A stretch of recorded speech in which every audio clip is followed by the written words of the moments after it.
Hazel Bly and the Deep Blue Sea by Ashley Herring Blake.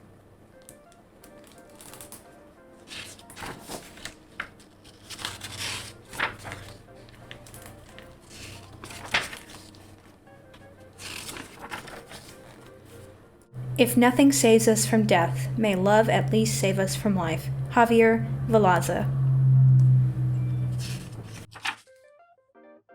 Chapter 1. I peer out the window at death. Well, not death, but an ocean a few hundred feet from the front door of our new house might as well be death. All that fog-draped water just waiting for a fresh swimmer to devour, which would be exactly my luck. And don't even get me started on water beasts, all manner of fascinating yet deadly sharks and jellyfish and God knows what else lurking in the deep. After 2 years of traveling around the country with Mama and Peach, keeping a keen eye all the while, I'd say I've probably saved us from at least a few catastrophes, dozens of minor injuries, and a myriad of everyday annoyances and mishaps. I'm not about to let this pesky Atlantic Ocean win now. That's easier said than done, though. Take my sister Peach. Her real name is Penelope, but when she was born, according to my mother's, I was very into peaches. I ate them constantly, insisted on peach pattern sheets for my bed, and let's just say a 7-year-old should never be allowed to paint her own nails. I looked like I dipped my fingers in peach jelly. My moms left the polish on for a whole week because they thought it was just about the cutest thing they'd ever seen. When Penelope was born, I kept calling her Peach, which I guess my moms thought was also pretty cute because it ended up sticking, and it's the perfect name for my sister. A tender little fruit if there ever was one. The kid is constantly covered in bumps and bruises despite my best efforts to keep her safe. I hate to think of what disastrous circumstances she'd tumbled into if it wasn't for me. Of course, Mama looks out for her too, but Mama needs plenty of looking after herself, which means on any given day, I've got a full schedule of maintaining order and sniffing out potential dangers. And now here's this ocean, looking like a giant black hole under the cloudy sky, ready to swallow us all in one gulp. Hazel, let's go, Peach yells from the cottage's open front door. She's 5 and her brown curls are a tangle around her face. I've begged Mama to cut her hair. Less chance of accidental middle of the night strangulation that way. But Peach refuses to let her. She loves that she and Mama have the same hair, loves that they match. I keep my own wavy white blonde hair cut to my shoulders, just like Mum used to wear. While Peach and Mama have dark curly hair that cascades down their backs. They have the same eyes too, chocolate brown, but mine are bright blue like Mum's. Back when she was alive, Mum used to joke about how the 4 of us went together perfectly, 2 and 2. Now it's 2 and 1, with me as the odd one out. Hazy! I'm coming, Peach, 1 second. I hop down from the top bunk in the tiny bedroom Peach and I will share, where I've been glued to my phone for the past hour, poring over maps and tourist sites for Rose Harbor in southern Maine, which will be our home for the summer. The town is small, with wild roses growing all over the hills and dunes, and an old myth about a mermaid in the harbor, in honor of whom they hold some big festival in July. And let's not forget the very angry-looking ocean full of rope-like seaweed and claw-clicking lobsters and bacteria galore. 2 days ago, while we packed up our rented apartment in Ohio, I asked Mama if we were going home. Back to California, where we lived with Mom, where we were a family.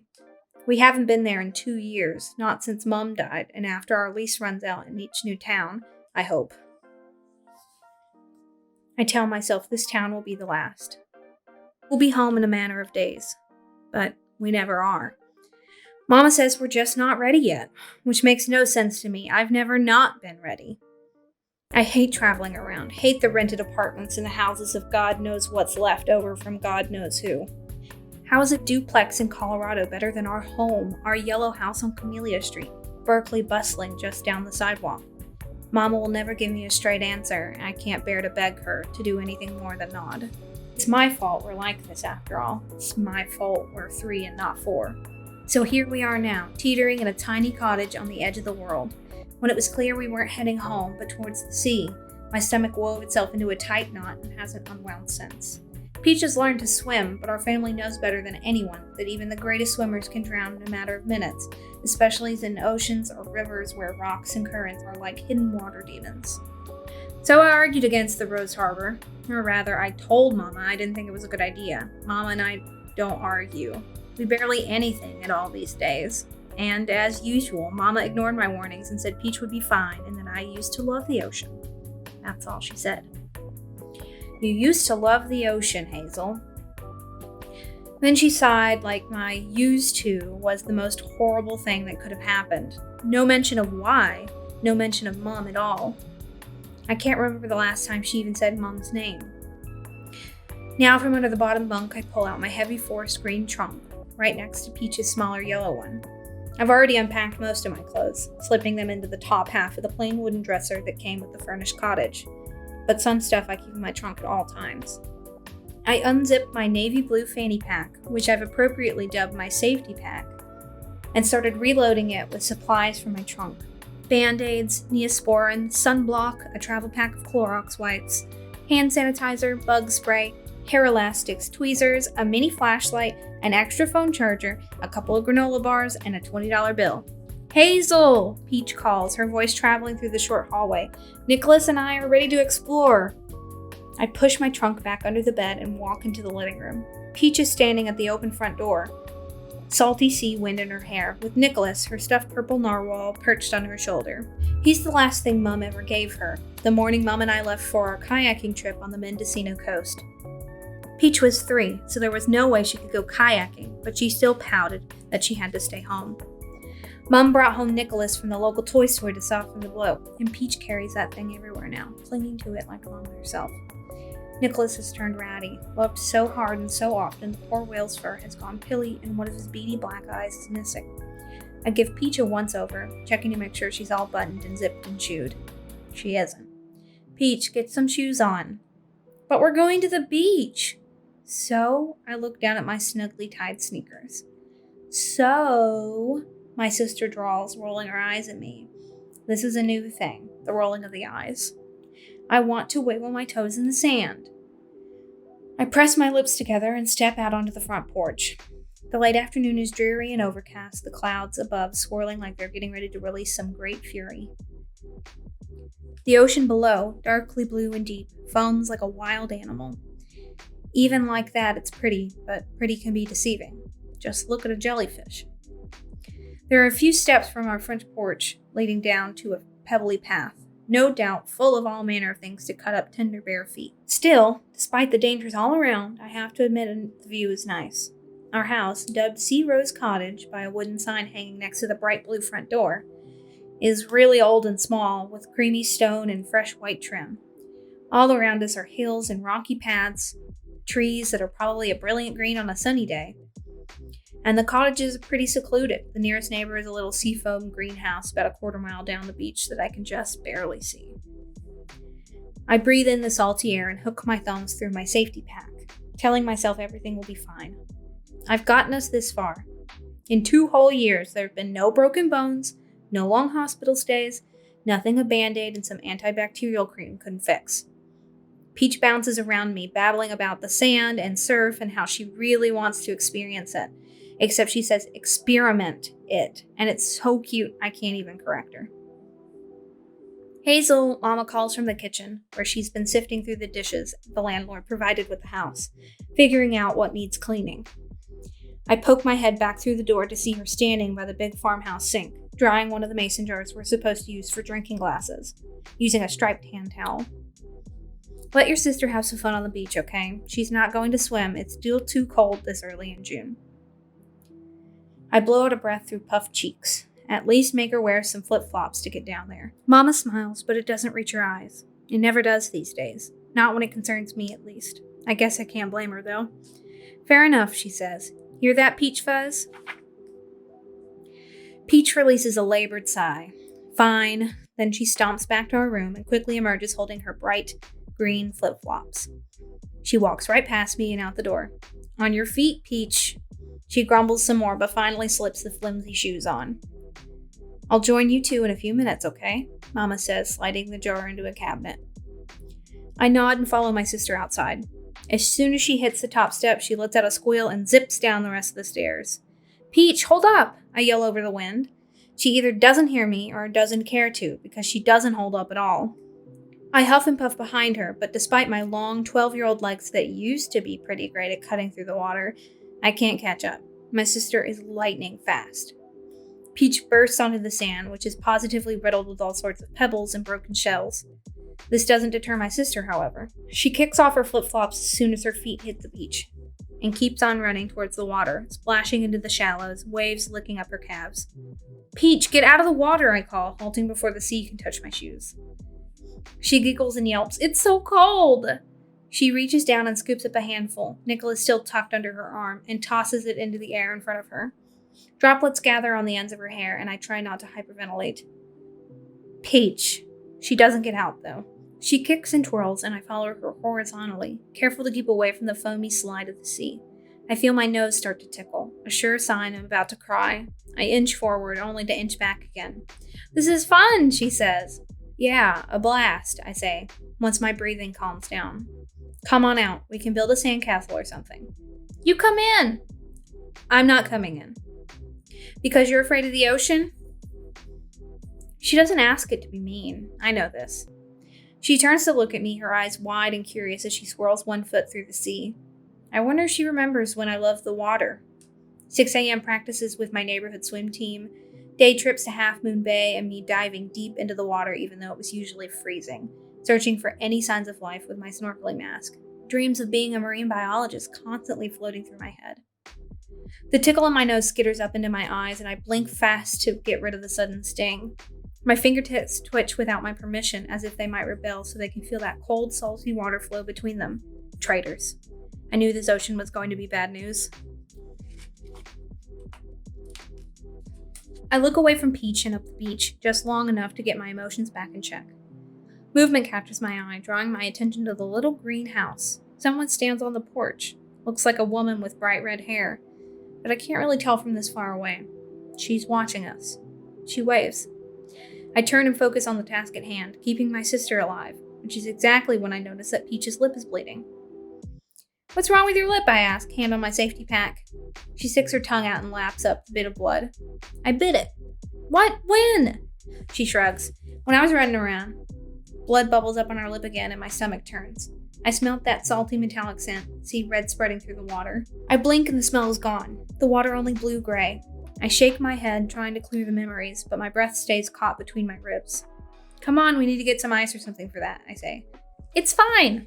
She scoops up some water and rubs it all over her mouth. I shudder, imagining a million microbes infesting her body through that one little cut. Gross, don't do that. What? It helps. She douses her mouth with water again. This time, her lips come through clean. The blood gone for now. I breathe out a few lungfuls of air. What's going on, you two? Mama asks, walking through the sand behind me. She's barefoot, her own sandals dangling from her fingertips. On her arm are the beaded bracelets Peach made for her, all different colors. I've got 5 stacked up on my wrists, too, and I'm pretty sure at least 2 of Peach's own bracelets are floating out into the open sea by now. She's swimming, I say, motioning to my sister. I'm not swimming, Peach says. And bleeding, I say. I am not, Hazy, she screeches, fists clenched. Mama splashes into the water before bending down to inspect the cut. You're fine, Peach Fuzz. Don't go any deeper, though. This water is freezing. Peach nods and continues skipping through the sea. Mama, I say. She doesn't say anything. She just walks back around towards me, her pale legs wet and goose pimply, and settles on the sand. Calm down, Hazel, she says softly. Sit down. Try to relax. I sit down, but I definitely don't relax. Lately, it seems like calm down, Hazel is constantly coming out of Mama's mouth. All those words do is make me feel even more keyed up.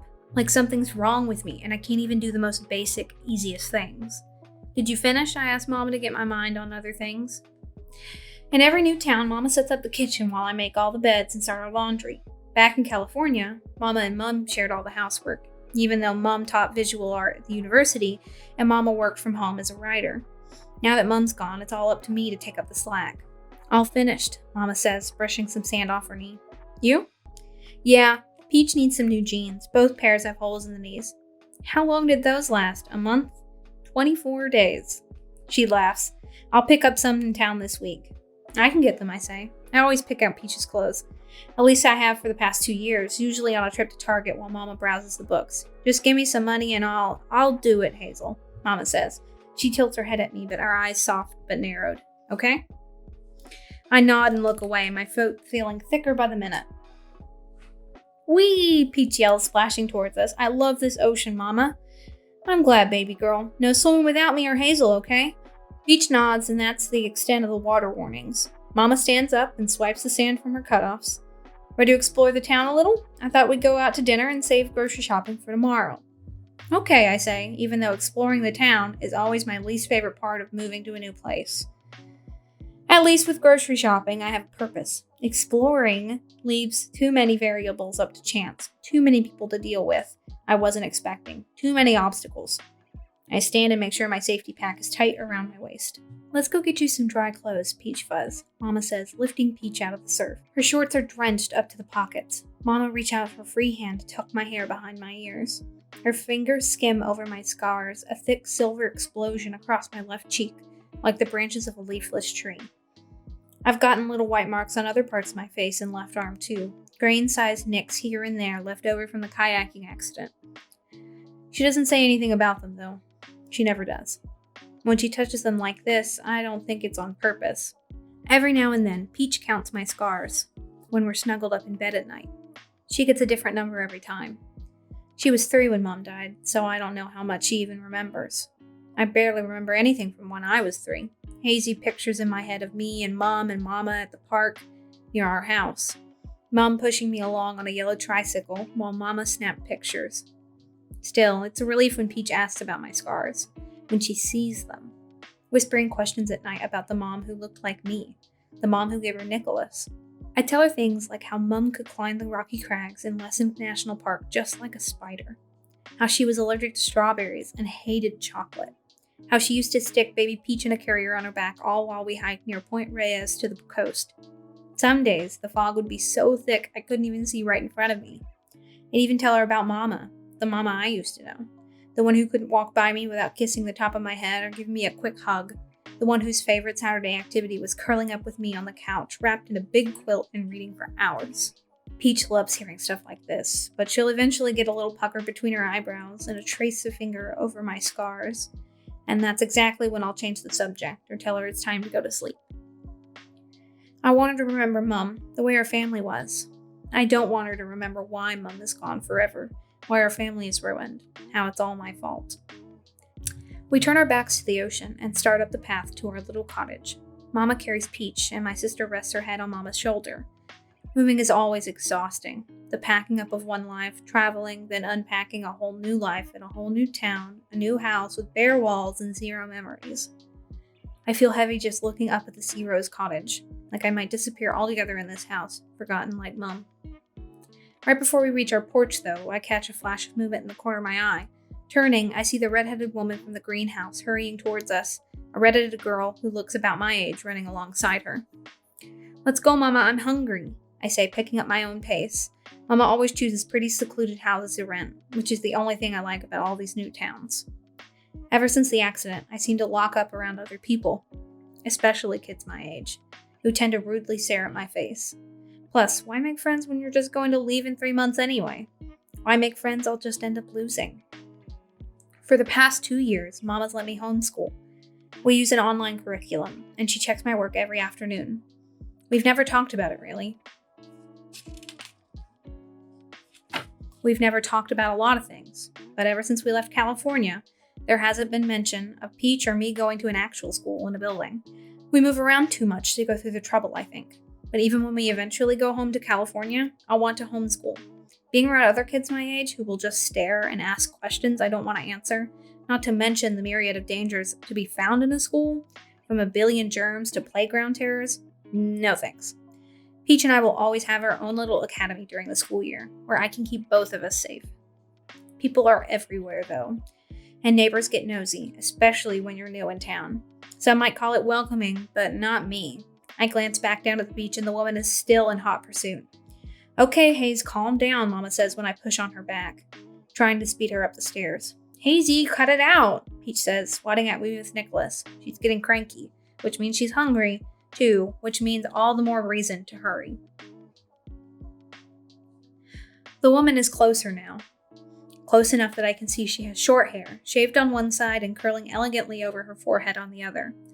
The kid with her has long, wild crimson hair. I mean, totally wild. She looks a little bit like Merida from Brave, except this girl's hair is more wavy than curly, but it definitely has that bird's nest look about it. She's probably about an inch taller than me and is wearing a long-sleeved navy t-shirt with "The Rose Maid Lives" written across the chest in a curling seafoam green script, along with seersucker shorts. One of those instant cameras on a rainbow-colored strap is looped around her neck. She sees me watching and lifts a hand to wave, but I turn away before she can flutter the first finger. "Evie?" Mama freezes. I freeze. Even Peach freezes, although she sort of has to, since she's attached to Mama like a koala. We all turn towards the redheaded lady, who's close enough now that she stops, hands on her hips as she breathes heavily and stares straight at Mama. For a second, I'm hoping it's all a mistake. Mama's name is Evelyn, but she definitely doesn't go by Evie, never has as far as I know. Not even Mum called her that. But then I hear her suck in a breath, and the lady takes another step closer. I back up. Mama stays put. "Evelyn," the lady says this time, crushing all my hope. She knows my mom, and I don't know who in the world she is.